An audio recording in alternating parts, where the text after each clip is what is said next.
I'm Judge Lauren Lake, and in my 43 years sitting on this bench, I have witnessed just about everything a courtroom can offer.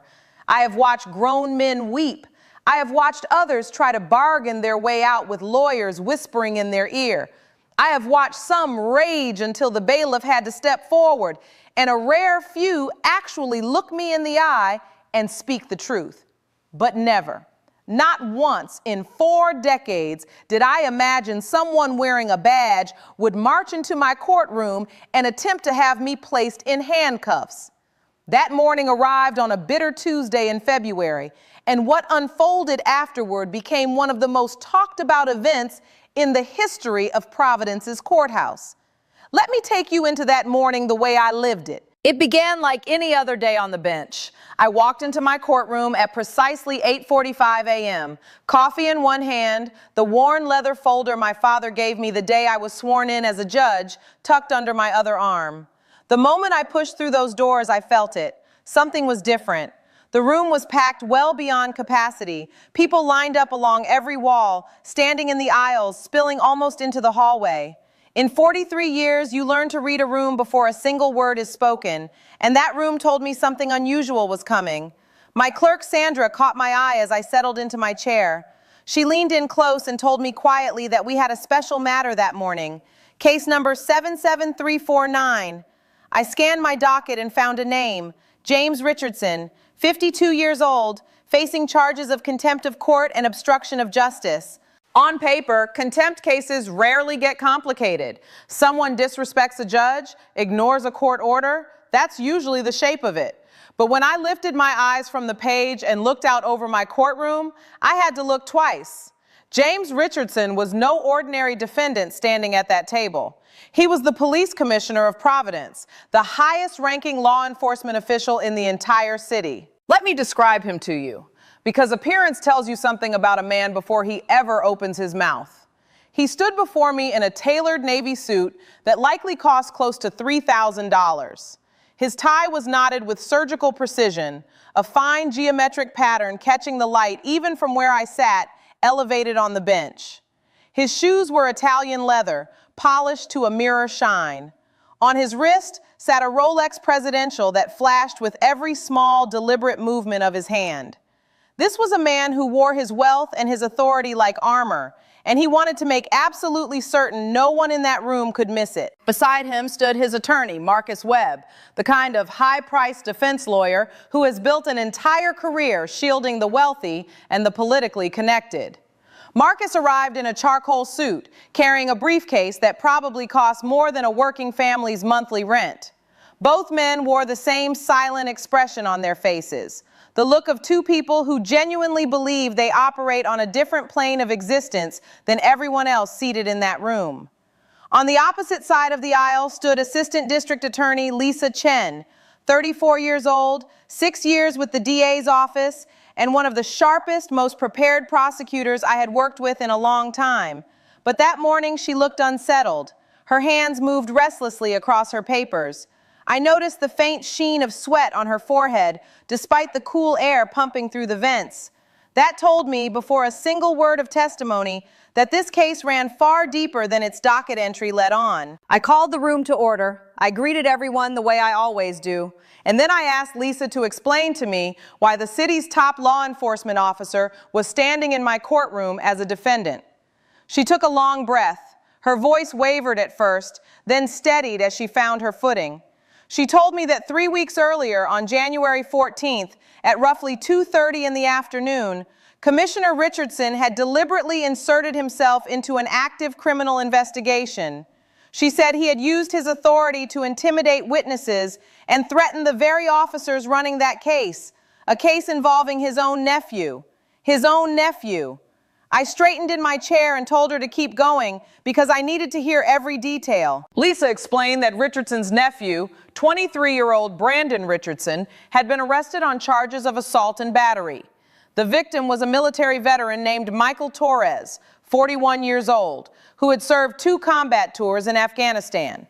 He came home carrying PTSD and a permanent leg injury that left him with a visible limp for the rest of his life. He'd taken a job as a hospital security guard to support his wife and 3 children, the youngest of whom, a 7-year-old daughter, was actively undergoing leukemia treatment at the very hospital where her father clocked in every shift. According to the police report, Brandon Richardson crossed paths with Michael outside a bar on Westminster Street. Michael was walking home after a long, late shift, exhausted, just trying to get to his car. It was 11:20 at night.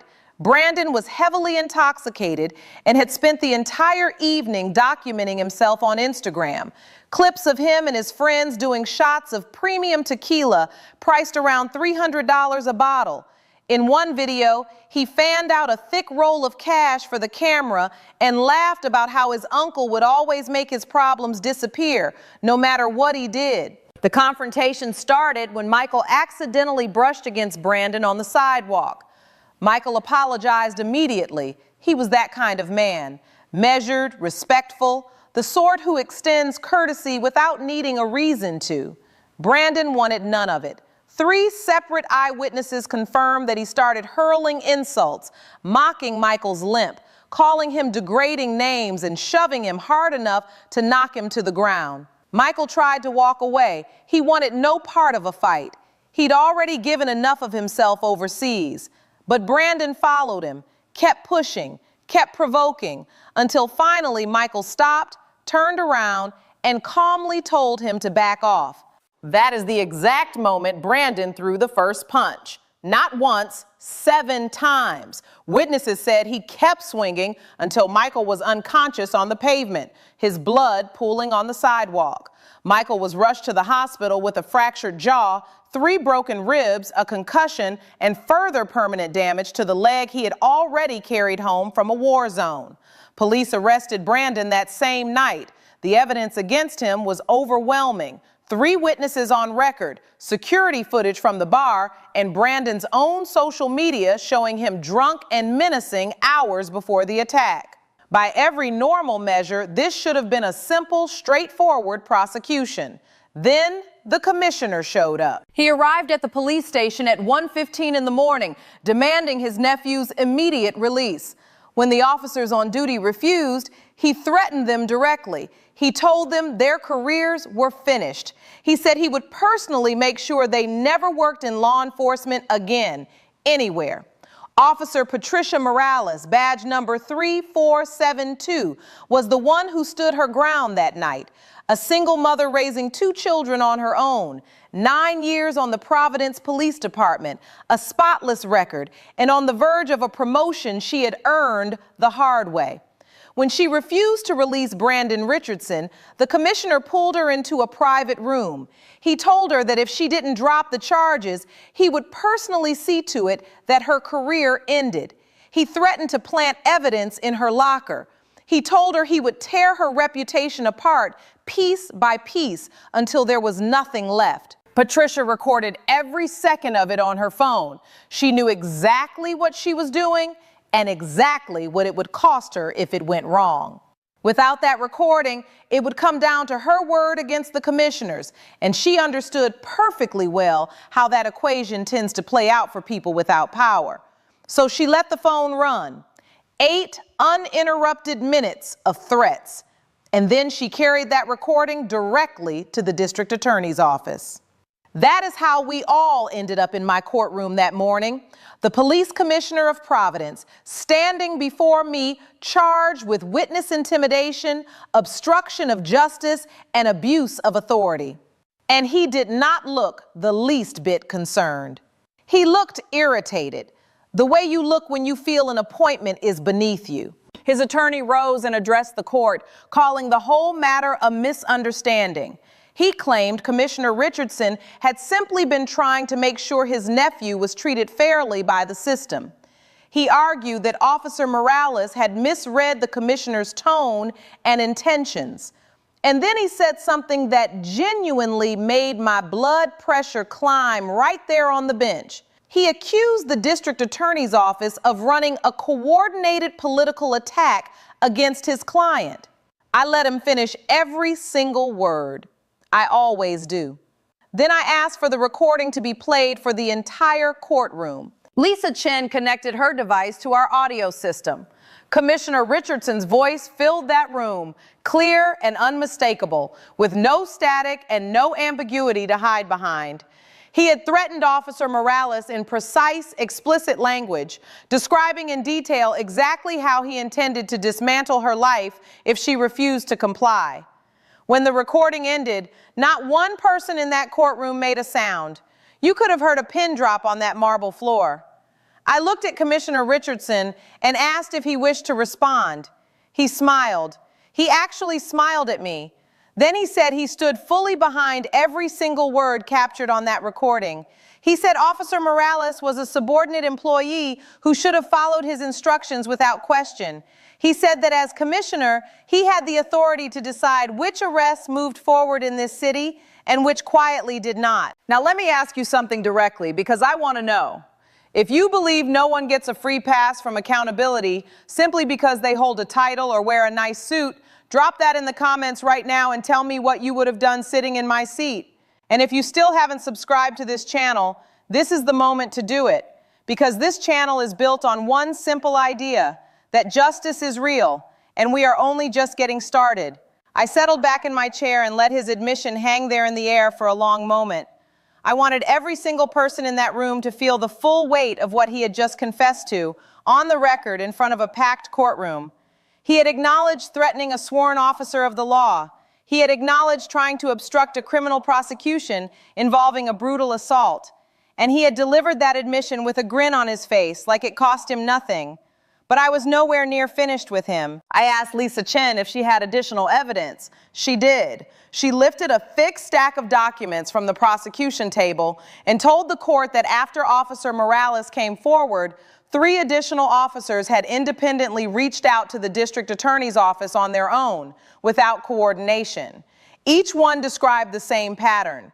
Commissioner Richardson using his position to shield politically connected individuals and personal associates from prosecution.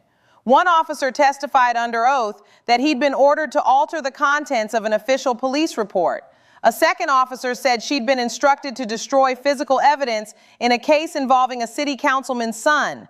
A third described what she called a shadow arrangement operating inside the department, a private tier of protection reserved exclusively for people with the right last name or the right connections. That stack of papers held sworn affidavits from all 3 officers, along with a collection of internal department emails documenting Commissioner Richardson's conduct across a span of years, a minimum of 15 separate incidents where he had either derailed an active investigation or punished an officer who refused to look the other way. I looked back at him. The smile was gone. What replaced it was not remorse. It was rage, plain and unfiltered. His face had gone a deep mottled red. His jaw was locked so tight I could see the muscle working in his cheek. And then he did something that changed the entire atmosphere of that room in an instant. He rose to his feet and leveled a finger directly at me, up on my own bench. He told me, with all due respect, that I was operating far outside my depth. He called me a small-time judge who had gotten lucky with some internet attention. He said I had neither the authority nor the standing to sit in judgment of a man like him. He said he had devoted his entire career to protecting this city, and that using his influence to protect his own family was, in his words, exactly what power was for. The courtroom broke apart. Voices erupted from every corner of the room. My bailiff called out for order. I struck my gavel 3 times, hard, and gradually the room went quiet again. I looked at Commissioner Richardson and asked him plainly whether he was finished. He said he was not. He told me I was a performance, not a real judge.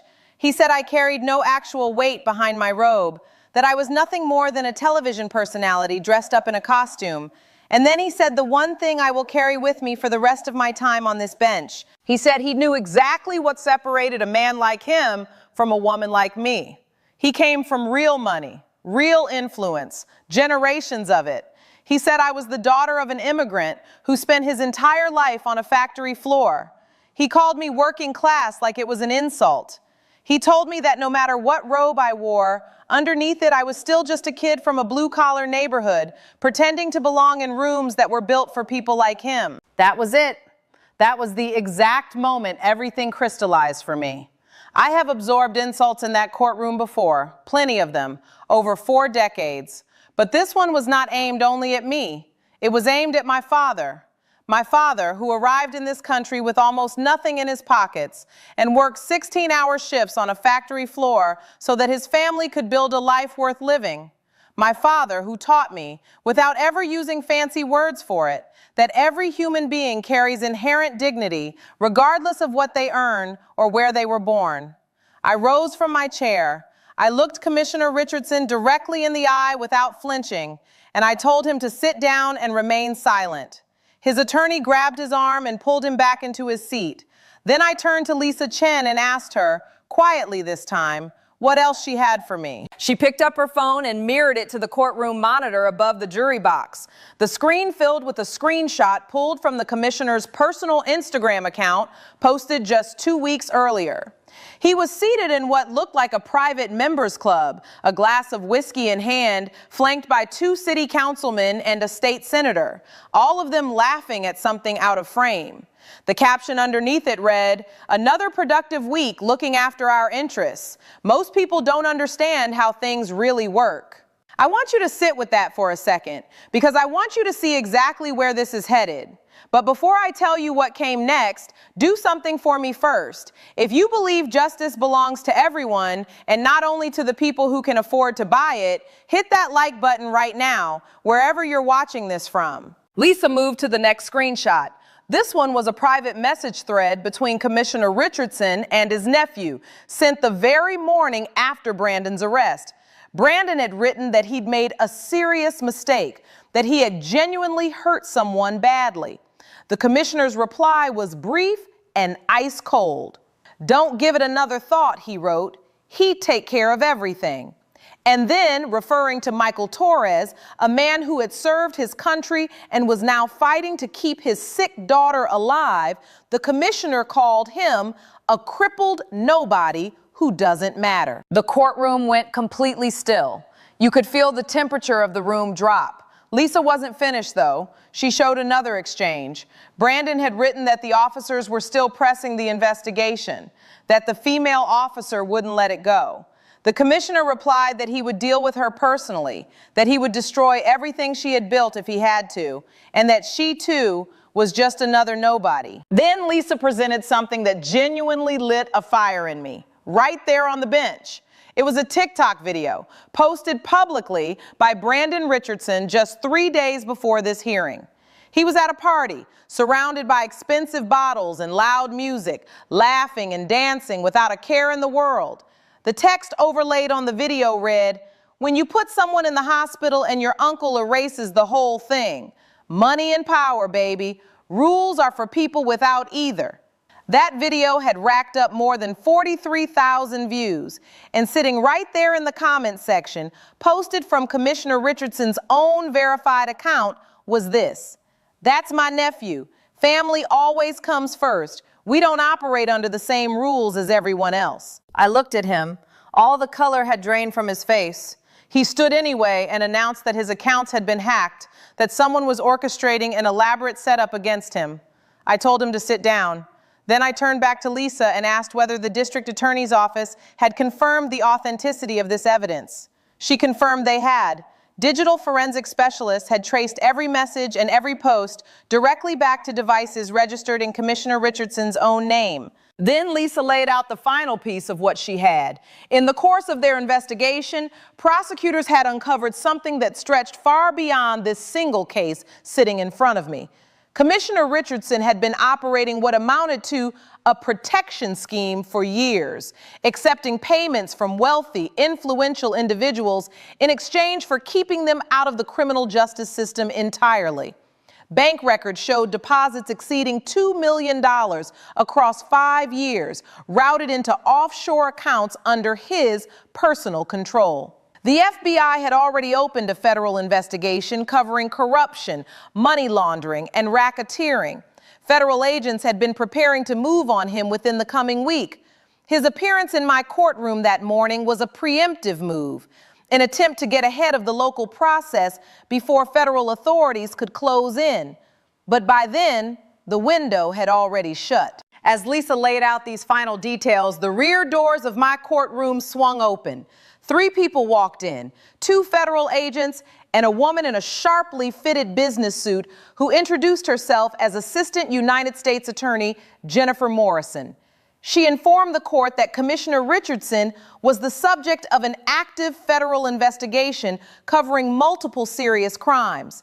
Then the doors opened a second time. A man in a full police uniform stepped inside, Chief Deputy Commissioner Anthony Rizzo, the second highest ranking officer in the entire Providence Police Department. Everyone in that room, myself included for a brief second, assumed he had come to defend his boss. Instead, he walked straight past the defense table to the prosecution side and asked my permission to address the court. I granted it.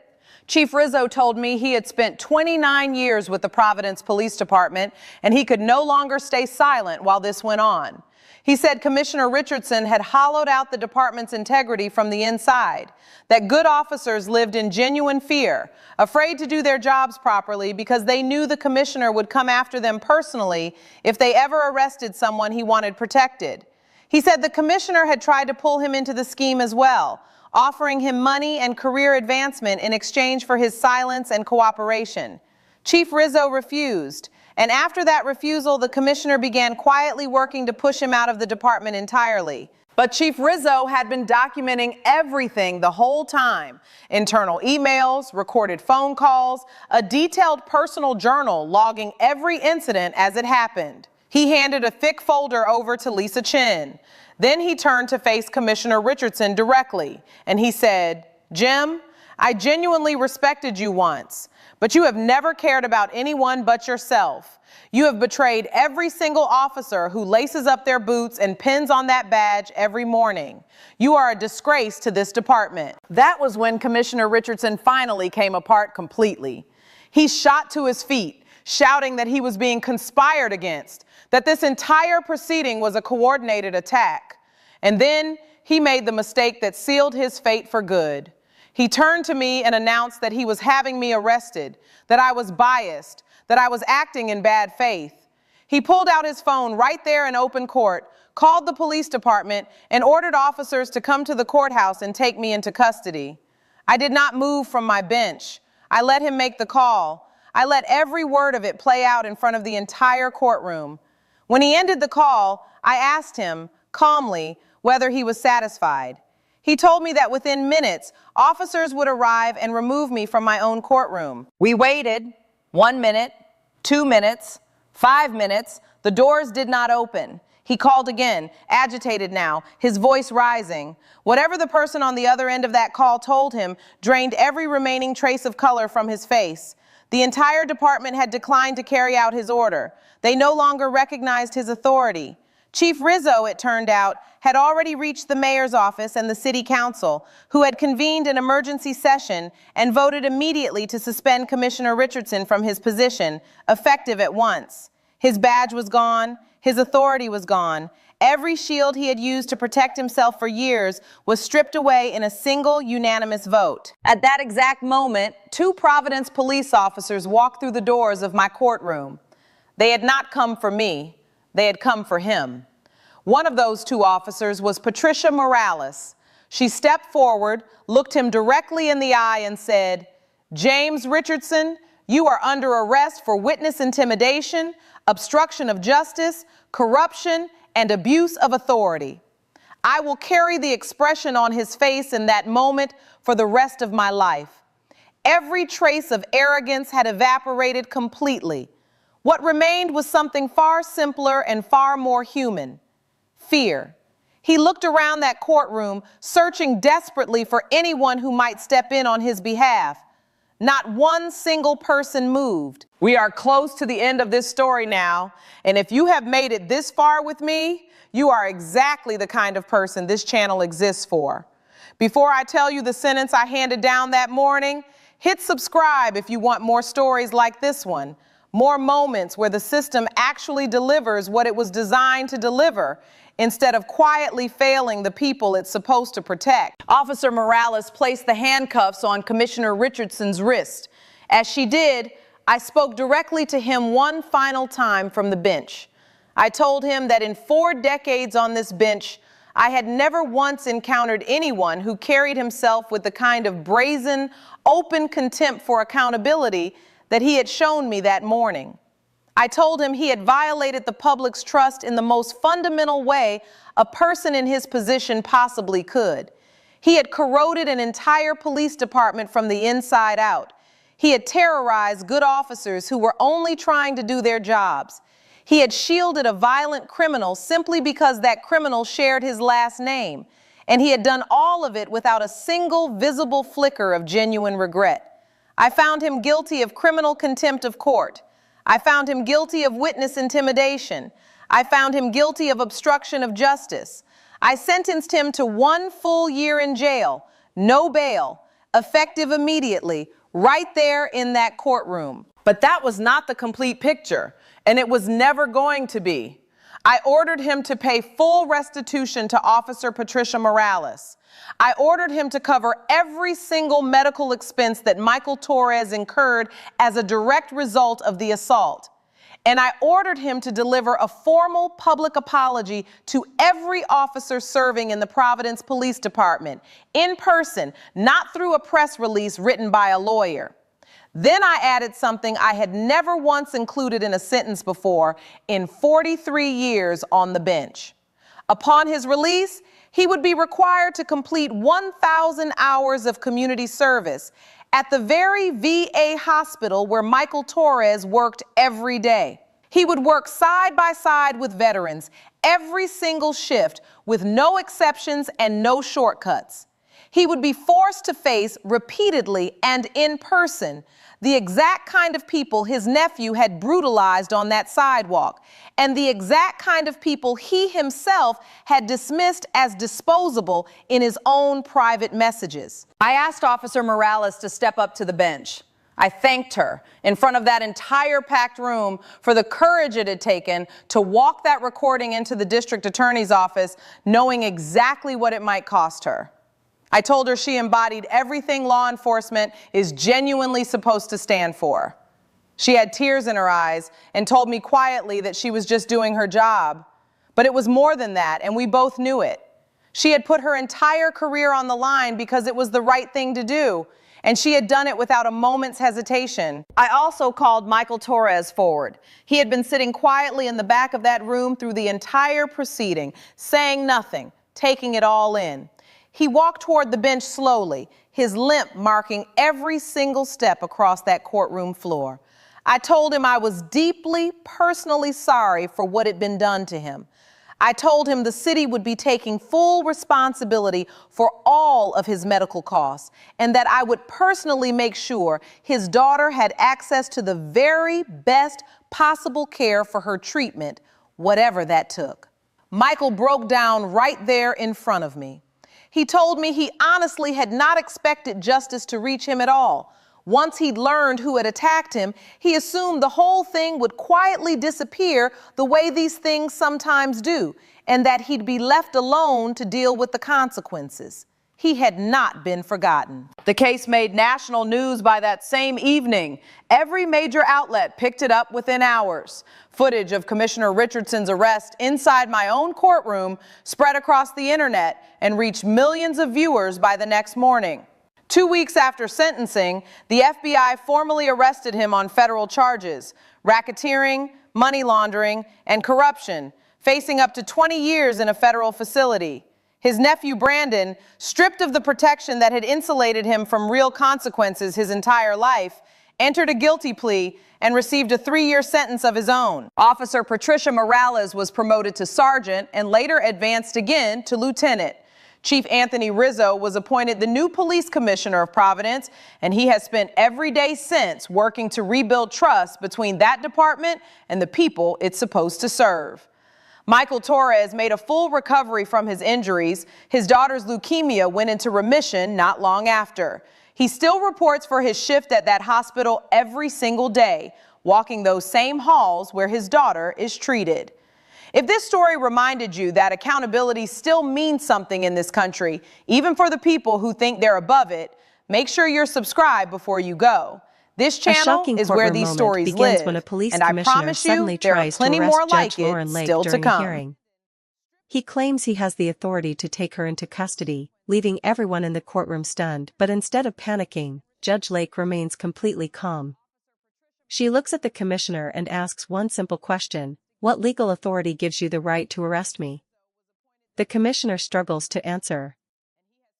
As the judge continues questioning him, it becomes clear that his actions may have gone far beyond his authority.